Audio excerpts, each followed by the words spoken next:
The horizon did not merely darken, it moved. For those standing on the wooden ramparts of the frontier outposts, looking out over the vast, snow-dusted steppes of the east, the initial sensation was not one of sight, but of sound. It was a low, vibrating hum that traveled through the frozen earth, rising through the soles of boots and settling into the marrow of the bone.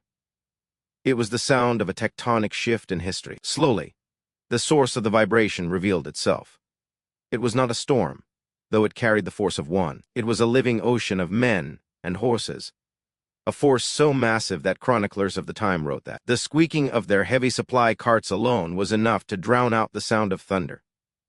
This was not a raiding party. This was not a border skirmish. This was the arrival of the apocalypse in the form of the Golden Horde. It was the moment the fractured, proud, and ancient principalities of the Kyivan Rus faced the most efficient military machine the world had ever seen. This is the story of a civilization's collapse, the failure of a defensive network that spanned thousands of miles, and the day the golden domes of Kiev turned black with smoke. To understand the sheer magnitude of the catastrophe that befell the lands of modern-day Ukraine and the broader Russia's territories, we must first understand the world that was about to be destroyed. In the early 13th century, Kyivan Rus was not a unified nation-state in the modern sense. It was a sprawling, loose federation of principalities, bound together by bloodlines, religion, and trade, but torn apart by fratricidal ambition. The city of Kiev was the jewel in this crown. It was a metropolis that rivaled London or Paris of the same era, boasting a population of 50,000 souls, stone churches with gilded roofs, and a sophisticated culture that acted as the bridge between the Byzantine Empire and the raw wilderness of the north. It was a civilization of immense potential, yet it possessed a fatal flaw. The political structure of the Rus was defined by the Rurikid dynasty, a vast family tree where power was meant to rotate among brothers and cousins. In theory, this system ensured stability.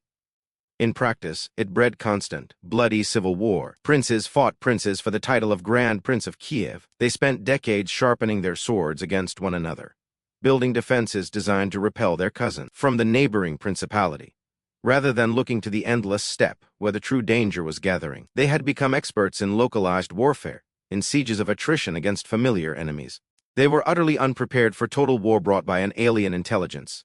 While the Prince of Rus bickered over trade routes and succession, a tempest had coalesced in the high plateaus of Mongolia under the visionary and ruthless leadership of Genghis Khan and later his successor. The Mongol tribes had been forged into a weapon of singular purpose. This was not a barbarian horde in the chaotic sense. It was a highly disciplined, meritocratic army organized on a decimal system that allowed for rapid tactical flexibility. They possessed the fastest communication network in the world, the ability to travel vast distances without supply lines by living off their horses' blood and milk, and a weapon, the composite recurve bow, that could outrange and outpower anything in Europe. But more dangerous than their bows was their mind. The Mongols were masters of intelligence and psychological warfare before a single arrow was loosed. Mongol scouts had already mapped the terrain, bribed local officials, and assessed the political rifts of their enemies. They knew the Rus were divided. They knew that if they struck hard and fast, the princes would not unite. The invasion was led by Batu Khan, the grandson of Genghis, but the strategic genius behind the operation was Subutai. Subutai was perhaps the greatest military strategist of the medieval era, a man who conquered 32 nations and won 65 pitched battles. He looked at the map of Eastern Europe and saw not a collection of kingdoms, but a single battlefield to be maneuvered upon. The collapse of the Rus' defenses did not happen in a single day, though it culminated in one. It was a systematic dismantling that began years prior. The warning signs had been ignored. In 1223, a generation before the final fall, a Rus coalition had met a Mongol reconnaissance force at the Kalka River.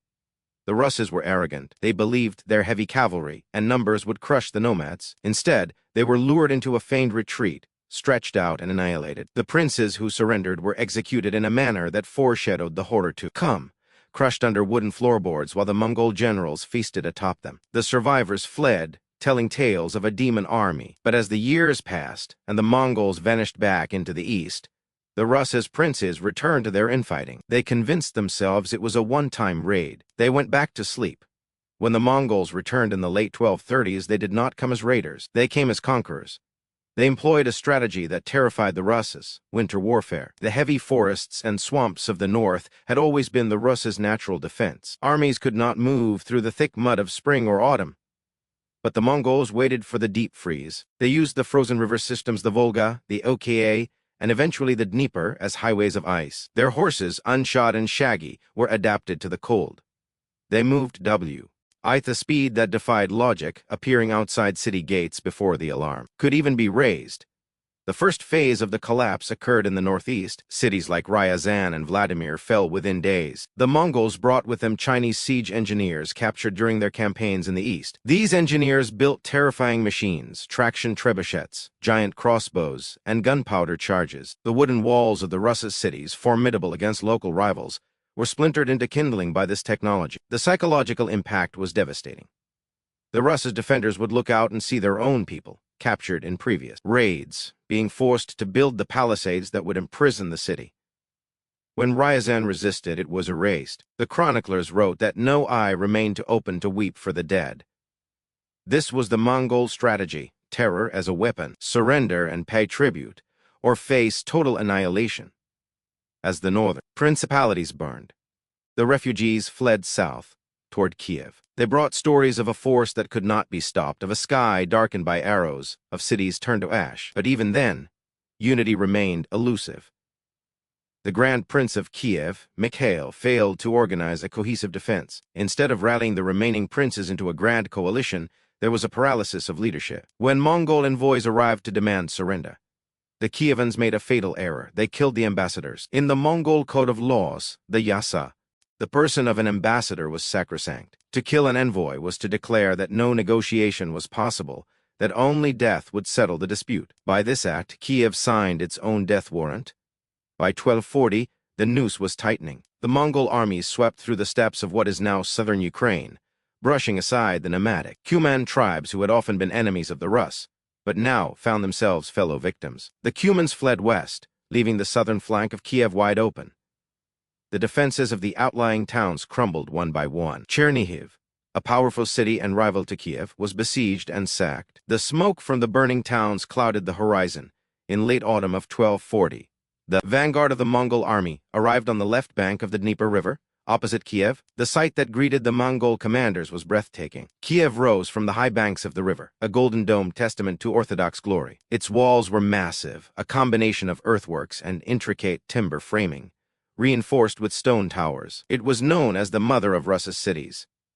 To Batu Khan, it was a prize. To Subutai, it was a tactical obstacle that had to be removed to secure the flank for the invasion of Europe.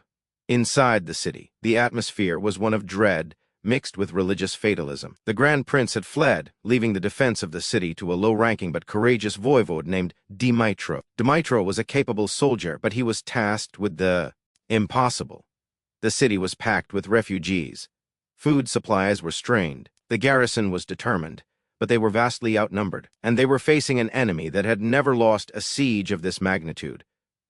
The siege began in earnest in early December. The Dnieper had frozen over, allowing the Mongol forces to cross and encircle the city completely. The sound returned: the creaking of thousands of carts, the neighing of tens of thousands of horses, the guttural chanting of the warriors. The Mongols set up their camp, a city of felt tents that seemed to stretch to the edge of the world. They probed the defenses, looking for weaknesses. They found one near the Polish gate, where the timber was slightly older, the earthwork slightly less steep.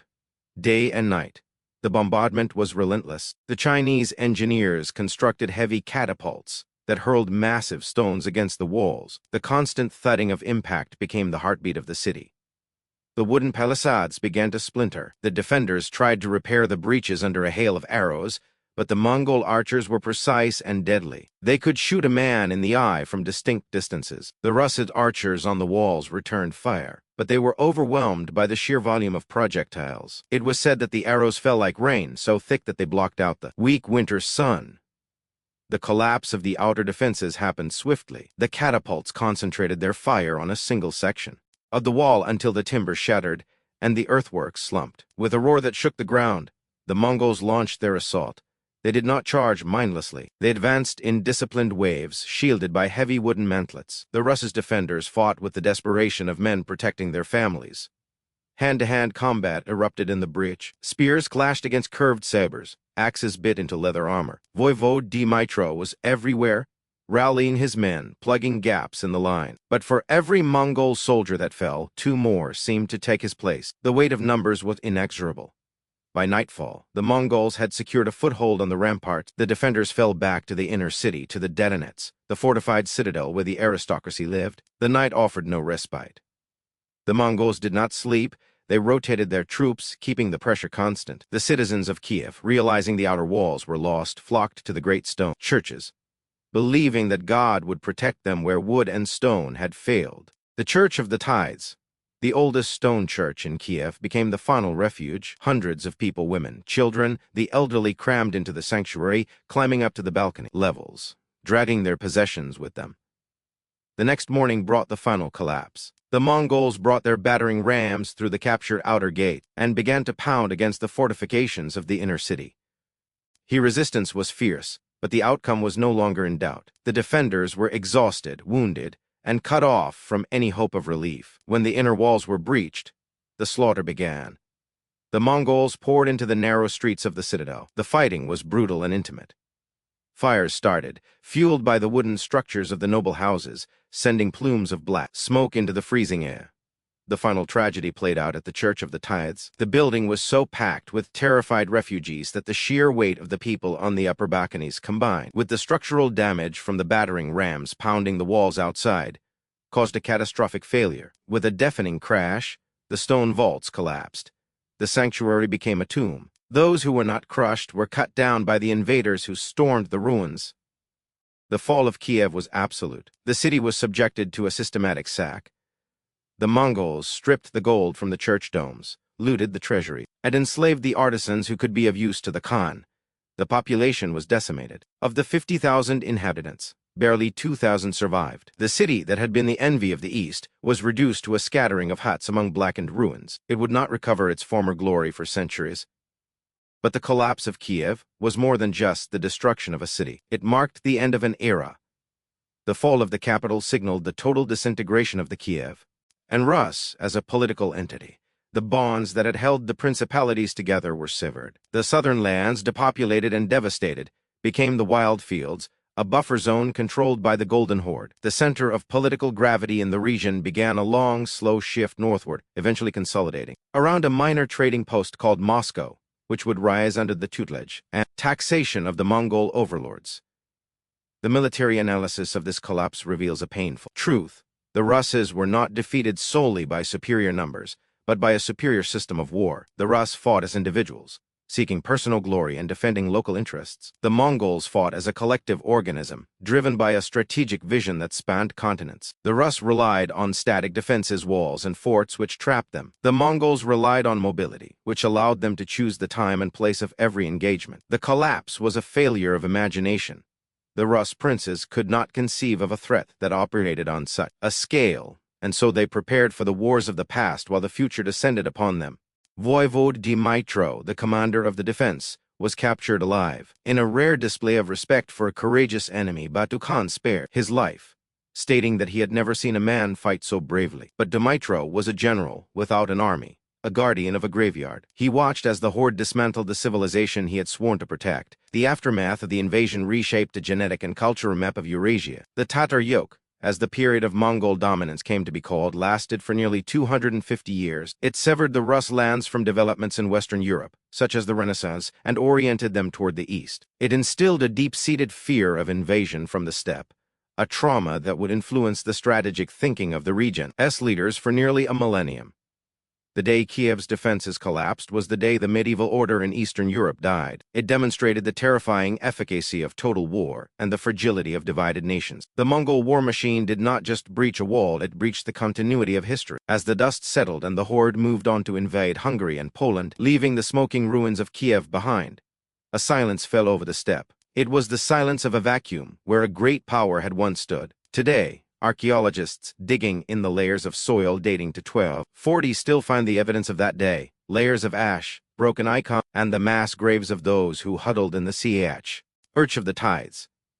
These artifacts tell the story of the moment the world changed, of the day the horizon moved, and the unstoppable force met the immovable object, and the object crumbled. The collapse was total, the lesson brutal, and the memory of the Mongol arrows blocking out the sun remains etched into the collective consciousness of the land. It stands as a stark testament to the consequences of disunity in the face of an existential threat, a historical echo that resonates through the centuries, reminding us that civilizations are fragile things, easily broken when the walls are breached and the defenses fail.